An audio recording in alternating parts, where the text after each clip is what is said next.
So, you're packing for a flight, thinking you've got it all figured out. No big liquids, no blades, no fireworks. But in 2025, even everyday items can get you stopped at security. And honestly, worse than that, new airline rules could cost you time, money, or both. Let's go over the changes you need to know and the surprising stuff that's now banned in carry-ons. Let's talk about something nearly all of us bring on flights: power banks. They're great for keeping your phone or tablet alive on long journeys, but now they're under serious review. After a scary incident on January 20th, 2025, where a portable battery may have caught fire on an Airbus flight in South Korea, aviation officials are cracking down hard. Here's the deal. If your power bank is over 160 watt-hours, which is around 32,000 milliamp hours, it's totally banned. No matter if it's in your carry-on or checked bag. If it's under 100 watt-hours, about 20,000 milliamp hours, you're generally safe, but only in carry-on luggage. For power banks between 100 and 160 watt-hours, you might be allowed up to 2, with airline approval.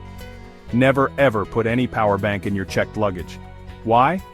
If a battery catches fire in the cargo hold, there's no one there to deal with it.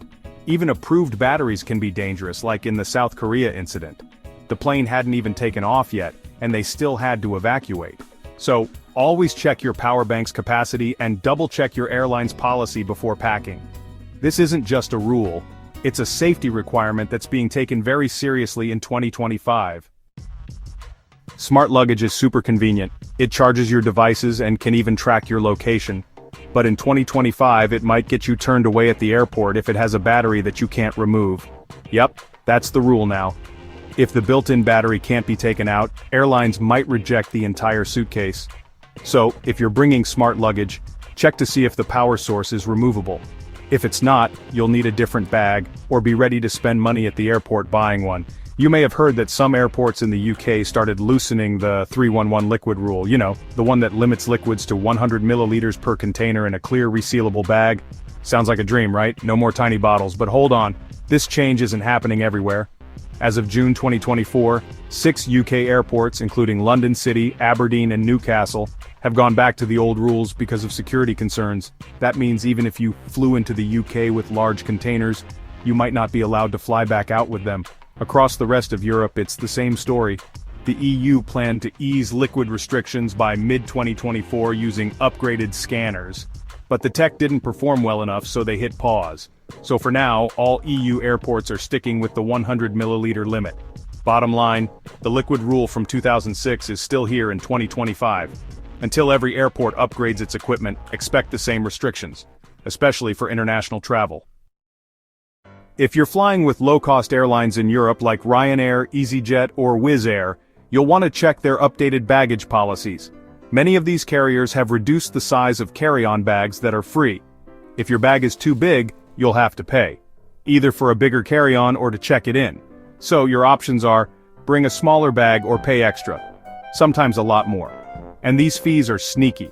You might not notice them until you're already at the gate. So before you fly, go to your airline's website and review the size limits to avoid any surprises. Planning to fly with Air Canada in basic economy? Pay attention. Starting January 3, 2025, passengers in the cheapest fare class can only bring one small personal item for free, like a purse, laptop bag, or small backpack. Want to bring a carry-on suitcase? That'll now cost you $35. And if you have more than one bag, it could go up to $65 per piece. But that's not all. From January 21st, passengers in this fare class will no longer get to pick their seat for free. You'll be randomly assigned unless you pay to choose. Before this change, you could pick your seat for free during online check-in.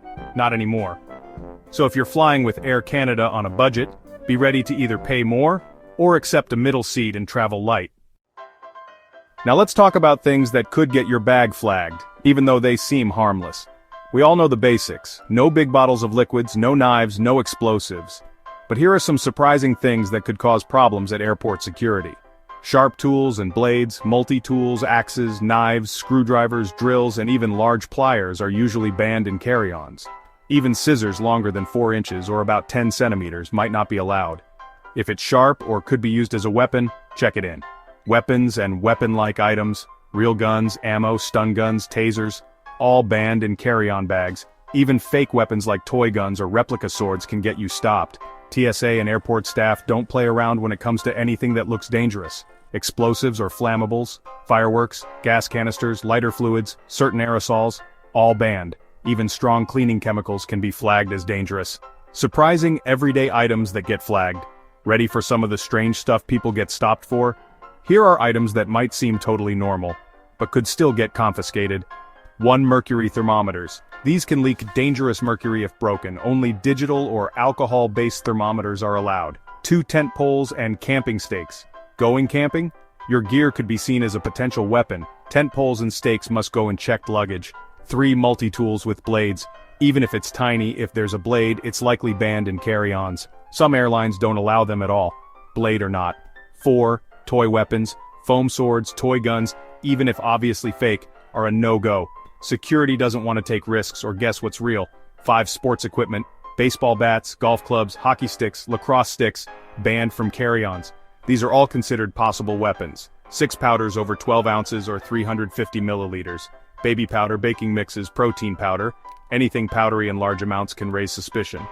Exceptions include baby formula and medicine, but they'll get screened extra carefully. 7. Large tools or appliances. Hammers, drills, even small kitchen appliances like toasters aren't allowed in carry-ons. If it's big, heavy, or could hurt someone, it belongs in checked luggage. Ever wonder why you can't just bring a full water bottle through airport security? It all goes back to August 2006, when British officials stopped a terrorist plot that involved liquid explosives disguised as soft drinks. The plan was to detonate them mid-flight on planes headed for North America. After that, the US, UK, and other countries banned all liquids in carry-ons. Over time, the rule was adjusted to allow small containers, but that 100 milliliter limit still stands, so while it might feel annoying when you have to toss your drink or face cream, remember, it's based on real serious threats. The truth is, airline rules are changing all the time. Something that was allowed last year might be banned now, and an item that seems harmless at home could be considered dangerous by security. So if you want a smooth travel day, do your homework. Check your airline's website, read up on airport policies, know what you can and can't bring, because let's be honest, no one wants to be that person holding up the line, or worse, going viral for trying to sneak a bag of flour through security. Fly smart, pack smart, and stay updated. 2025 is bringing new skies and new rules to match. If you found this helpful, give it a like, share it with your travel buddies, and subscribe for more flight tips and updates. Got questions about what's allowed or not? Drop them in the comments, we answer everything. Safe travels, and see you in the skies.